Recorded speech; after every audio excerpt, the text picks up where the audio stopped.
Hi everyone, this is Simple Dad here. In this video, I'll show you how to increase screen brightness when you get a notification. So your screen automatically brightens when you receive a new notification, making it impossible to miss important alerts. So let me show you how to do this. So here we'll first go ahead and open up the GoodLock app. In the GoodLock app, you're going to go ahead and open up the Edge Lighting Plus.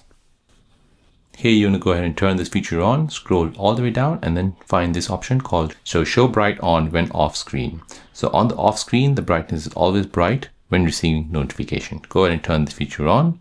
Now you want to go ahead and turn your screen off.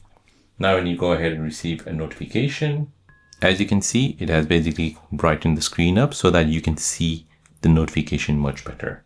So as you can see, it's ideal for low light environments where subtle vibrations can be missed. It instantly grabs your attention without sound, and it's great for quick glance updates without picking up your phone. So there you go guys, that is how to have screen brightness increased when you get a notification on your Samsung S25 Ultra.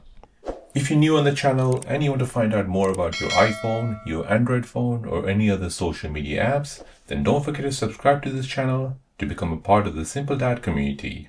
Hit the like button if you find this video useful.